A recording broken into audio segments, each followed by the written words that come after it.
நட்சத்திராயாம் அலமேலு புரட்டாதி நட்சத்திராயாம் கண்ணன் புரட்டாதி நட்சத்திராயாம் ஆரவாடு பார்பார் கோத்திரபவத்ய சுப்பிரமணிய சர்மா நட்சத்திரம் பூரம் நட்சத்திராயாம் ராமபிரபா உத்ராட ஆஜாழ்வா திருடாழ்வா பெருடாழ்வா சுரேந்திர விநாயகான்மா காஞ்சி நகரேஷான்மா தத்துவமான விருந்தே விநாயகால் வேட தேவாதிராஜ பிரபிரமணமாம் பிரிகிதேவா ஆனந்தயான்மா அலமேல் மங்காநாயகாலமே உட்பாதேகாலமே திருவேங்கமயம் பிரவியோலமே மகாரேமோன திரணமம் முனியாய்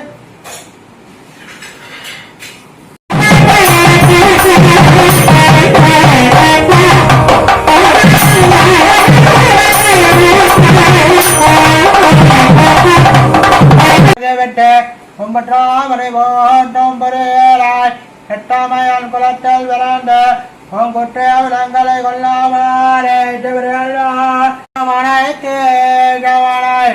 எங்கால் தேம காத்த கேதலையா சந்திரன் பங்கமல கண்டரையல் வட்டார் போதன பங்கத்தமிழ் வாழை ஒப்பரம் தப்பாமே இன்று புரைத்துரைப்ப இரண்ட மால்வரைடர் தங்கன் திருமகத்த செல்வ திருமாலார்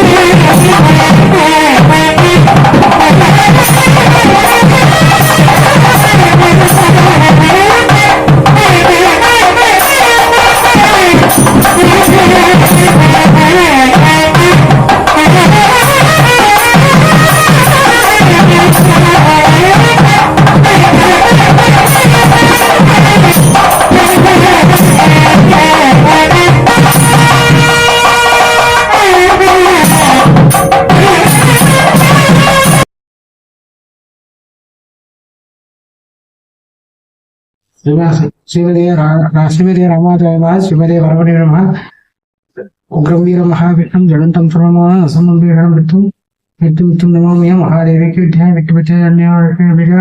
விஜயாபாத்திரம் விபத்தாரிகுணானம் விஜந்த புறாமந்திய ரம்பஜா முருகமணிமா விஸ்வநாபாரம்பர் ஆலயவித்துகள் சமாதேவண்ட வண்டே குருகுரம் கோடாவரி சுவாமி சர்வகராதி சுவாமி சந்ததி நாங்கநல்லூர் இன்னும் நங்கநல்லூர் உபாசகர் லட்சுமி உபாசகர் சர்வமங்கலாதி உபாசகர் லட்சுமி பேசுறேன். தை அமாவாசை டைட்டில் தை அமாவாசை. தை அமாவாசையின் சிறப்பு. தை அமாவாசைனாலே சிறப்பு தான். அமாவாசை அப்படின்னாலே பித்ருக்கு நம்ம செய்ய வேண்டிய பித்ரு காரியங்கள். பித்ருன்னா தந்தை தாய் யாரானா இருக்கலாம். பித்ரு காரியங்கள் தந்தை இருந்தால் தாய்க்கு கிடையாது. தந்தை இல்லை என்றால்தான் பித்ரு காரியங்கள் செய்ய வேண்டும். 2 பேர் இல்லைனாலும் செய்யலாம் என்பதை தெரிவித்துக் கொள்கிறேன். அவரு ஆடி அமாவாசை, மாலை அமாவாசை, தை அமாவாசை 3 அமாவாசை முக்கியம். அதுல இப்போ தை அமாவாசை, நாளை தினம் தை அமாவாசை. தை அமாவாசையில பித்ரு தோஷங்கள் அப்படின்னு சொல்றாங்க இல்லையா, யார் யார் பித்ருகளுக்கு தர்ப்பணம் பண்ணலையோ, யாரோனா இருக்கட்டும், எந்த இதுவானா இருக்கட்டும், எல்லாருமே ஜனங்கள் அத்தனை பேருமே, யார் அப்பா அம்மா இல்லையோ அத்தனை பேர், எத்தனை ஜனங்களுமே 10 கோடிகளுமே தர்ப்பணம் பண்ணலாம். அப்பா அம்மா இல்லாதவர்கள். அதே மாதிரி அம்மா இருந்து அப்பா இல்லை அப்படின்னாலும் அவளும் தர்ப்பணம் பண்ணணும். சரியா? அந்த தர்ப்பணம் என்பது பித்ருகளுக்கு நம்ம 1 மாசத்துக்கு ஒரு தடவை ஆகாரம் கொடுக்கணும். தீர்த்தத்து மூலியமா, தீர்த்தத்து மூலியமா, ஜலத்து மூலியமா எள்ளு சேர்த்து தர்ப்பணத்துல ஆகாரம் கொடுக்கணும். அமாவாசை என்பது ஒரு திதி, மாத திதி. தவசம் பண்றோம் இல்லையா, அமாவாசை தவச கணக்கு தான். அமாவாசை என்பது தவச கணக்கு தான். அன்னைக்கு ரொம்ப நேமையா ரொம்ப இதுவா இருந்து பண்ணணும் என்பது ஐதீகம். அவ பித்து பித்ரு அவள் ஒரு பாத்திரத்தில் அந்த தீர்த்தத்தை தீர்த்தத்தை வாங்கிட்டு போய் பருகி சாப்பிடுவார்கள். அவள் ஆசீர்வாதங்கள் கிடைக்கும். அதுவும் தை அமாவாசை என்பது இது பொதுவான அமாவாசையோட நியமனம். தை அமாவாசை என்பது பித்ருக்களுக்கும் அதே மாதிரி பிரம்மச்சாரிகள் போனாலும் அவளுக்கும் பண்ணலாம். இது 2 இடத்துல பண்ணலாம். எப்படின்னா, ஒன்று மாலை அமாவாசை போடும் பண்ணுவா, 2வது தை அமாவாசை போடும் பண்ணுவா, அதாவது ஆடி அமாவாசை போடும் போடுவாள். 3 அமாவாசையும் முக்கியமாக பண்ணுவாள். பித்ரு தர்ப்பணம் யார் பித்ரு தர்ப்பணங்கள் பண்ணலையோ தவசங்கள் பண்ணலையோ அவளுக்கு காரிய தடைகள் ஏற்படும். காரிய தடைகள் ஏற்பட்டு கல்யாணம் தள்ளி போகிறது சார், இதே மாதிரி குழந்தை பாக்கியம் இல்லை அப்படின்னு சொல்லி பித்ரு தோஷங்கள் இருந்தாலும் அப்படி நடக்கும். அதனால பித்ருக்களுக்கு தர்ப்பணமும் மற்ற தவசமும் கட்டாயம் பண்ணணும். அதில் அமாவாசை சிறப்பு. அமாவாசை என்பது இயல் கலந்து தீர்த்தம் தர்ப்பியை வெட்டி தர்ப்பணம் கொடுத்தால் அவள் ஆத்மா சாந்தி அடையும் என்பது ஐதீகம். இதுதான் சிறப்பு. அதாவது தை அமாவாசை போது அரிசி, வாழைக்காய், கேப்பங்காய்க்கு இது பருப்பு, பைத்தம்பருப்பு, தட்சணை வெட்டி ஒரு அந்தனருக்கு தானமாக கொடுத்தால் இன்னும் சிறப்பாக இருக்கும் என்பதை தெரிவித்துக் கொள்கிறேன்.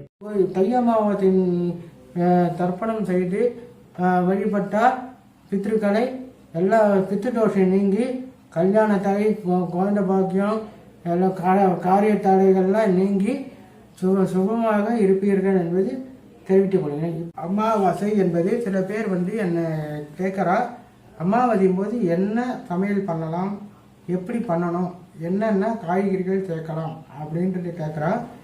அமாவாசையும் போது வைஷ்ணவா கோலம் போட்டுட்டு தான் தர்ப்பணம் பண்ணணும்.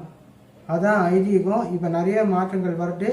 அந்த மாற்றங்களில் பழைய காலத்தில் பழைய சாஸ்திரங்கள் சொன்னபடி கோலம் போட்டுட்டு தான் தர்ப்பணம் பண்ணணும். ஏன்னா நம்ம பித்ருவும் பெருமாளும் ஒன்றா பார்க்குறோம் வைஷ்ணவா. அப்புறம் ஸ்மாத்தா அவள் கோலம் போடாமல் அதுக்கப்புறம் தர்ப்பணம் கொஞ்சம் ஒன்றா கோலம் போடுவாள். ஏன்னா பித்ருவும் பெருமாளையும் தனியாக பார்க்குறா என்பது, அதாவது பூஜைகளும் தர்ப்பணமும் தனியாக பிரித்து வைக்கிறா. அதனால்தான் அப்படி இருக்குது, புரியுதா? அதனால் 2மே ஒன்று தான். அவ ஐதீகங்கள் அவ வழிமுறைகளில் பண்ணுறா, வேறு ஒன்றும் இல்லை. அதே மாதிரி சமையல் 70, அதாவது 10 நாள் காரியம் முடிஞ்சு 70 இன்னைக்கு என்ன காய்கறிகள் சேர்க்குறோமோ, வாழைக்காய், சேப்பங்காய், கொத்தரக்காய், அப்புறம் பாவக்காய், அப்புறம் வெண்டைக்காய், இதெல்லாம் தடிகளில் சேர்த்துக்கலாம் அமாவாசைக்கு. இதில் எதான ஒரு பொருளை கலவண்டாக பண்ணலாம், காயாக பண்ணலாம். அதேமாதிரி பைத்தம்பருப்பு கட்டாயம் அமாவாசைக்கு சேர்க்கணும். அமாவாசைக்கு பைத்தம்பருப்பு மசியல் இல்லை பைத்தம்பருப்பு கூட்டு, அதனால் பைத்தம்பருப்பு இப்போ சேர்க்காமல் அமாவாசை பண்ணக்கூடாது. அதே மாதிரி பாயசம் கட்டாயம் வைக்க வேண்டும். ஒவ்வொரு ஆற்றுல ஒவ்வொரு வழக்கங்கள் இருக்கும். பாயசம் வடை தட்டுறது உண்டு, இல்லை ஒரு ஆற்றுல பாயசமே இல்லாமல் அப்படியே அமாவாசை பண்ணுறது உண்டு. அதனால் அமாவாசைக்கு கட்டாயம் காகத்துக்கு சாதம் வைக்க வேண்டும். எள் கலந்து பருப்பு குத்தி சாதம் வைக்க வேண்டும் என்பது ஐதீகம். அது ஏன்னா பித்ருவே சாப்பிட்ற மாதிரி ஒரு நியமனம். அதே மாதிரி அமாவாசைக்கு கட்டாயம் பலகாரம் இருக்க வேண்டும். எல்லாரும் ஒரு விஷயம், அமாவாசைக்கு பலகாரம் கட்டாயம் பண்ண வேண்டும். அன்னைக்கு மட்டும் வெளியில் சாப்பிட்றதை தவிர்ப்பது நல்லது. எல்லாம் மன்னித்து கொள்ளவும். வெளியில் சாப்பிட்றது, ஏன்னா அன்றைக்கி ஒரு நாள் தான் நம்ம நியமமாக பண்ணுறோம், அதே பித்ருக்களுக்கு பண்ணுறோம். அது நல்லபடியாக போய் சேரணுன்றதுக்காக அமாவாசையில் ராத்திரி பலகாரம் பண்ண வேண்டிய அவசியம். தெரியும், அங்கே ஆளுக்காரர் உடம்பு சரியில்லை, என்ன பண்ணுறது அப்படின்னா புனர்பாகம் அப்படின்னு சொல்லுவாள். உப்புமா, பொங்கல், இல்லை கஞ்சி எதனா உடைச்சி சாப்பிட்லாம். ஆனால் சாதம் சாப்பிடக்கூடாது தர்ப்பணம் பண்ணுறவா என்பதை தெரிவித்துக் கொள்கிறேன். ஒவ்வொரு ஆற்றில் ஒவ்வொரு இதுங்க, அதாவது தெற்கே சைடில் பொம்மனார் ஸ்ரீகளும் சேர்ந்து பலகாரம் பண்ணுறது உண்டு. அது அந்த சைடு வழக்கத்தை பண்ணுறோம். இந்த சைடில் ஸ்ரீகள் பலகாரம் பண்ணுறது வழக்கம் இல்லை. அதே வெள்ளிக்கிழமையில் அமாவாசை வந்தால் ஸ்ரீகள் கட்டாயம் ராத்திரி சாதம் சாப்பிட வேண்டியது. என சுமங்கலியாக இருக்கிறதுனால ராத்திரி சாதம் சாப்பிட வேண்டியது என்பதை தெரிவித்துக் கொள்கிறேன்.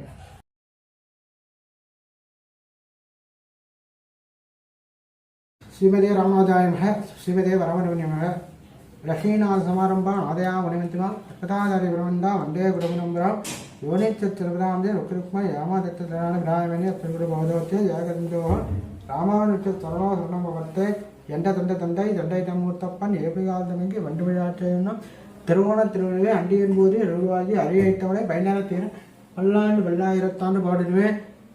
லக்ஷ்மி நரசிம்மசுவாமி தருணகநாத சுவாமி சந்நிதியில் மார்ச் 9ஆம் தேதி வசந்த உற்சவம் நடைபெறுகிறது. அனைவரும் வந்து கலந்து கொண்டு பெருமாளின் அனுகிரகத்தை பெறுமாறு கேட்டுக்கொள்கிறேன். அருணா மகால் நங்கநல்லூர் இந்தியன் பேங்க் தள்ளி அருணா மகாலில் இந்த நிகழ்ச்சி நடக்கிறது. அனைவரும் வந்து கலந்து கொள்ளுமாறு கேட்டுக்கொள்கிறேன். 9ஆம் தேதி காலையில் 8 மணிக்கு பரப்பாடு 10:30 மணிக்கு திருமஞ்சனம் பெருமாள் திரும்பி வருது 2:30 மணிக்கு திரும்பி வர என்பதை தெரிவித்துக் கொள்கிறேன். அனைத்து ஆன்மீக பக்தர்களும் வந்து கலந்து கொண்டு இந்த விழாவை திருப்பித்துக் கொடுக்குமாறு கேட்டுக்கொள்கிறேன். இப்படிக்கு லட்சுமி உபாசனங்களிலோ சரவணமங்கல ஆஞ்சநேயர் உபாசனங்களிலோ டொனேஷன் வரவேற்கப்படுகிறது. சன்னதியை கான்டாக்ட் பண்ணுவது. சன்னதியின் நம்பர் 9894456 என்ற எண்ணுக்கு அலைபேசி எண்ணுக்கு காலை 10 மணி முதல் ஆஃபீஸ் துவங்கும். அப்போ கான்டாக்ட் பண்ணி டொனேஷன் கொடுக்கறதை பற்றி தெரிவித்துக் கொள்ளலாம் என்பதை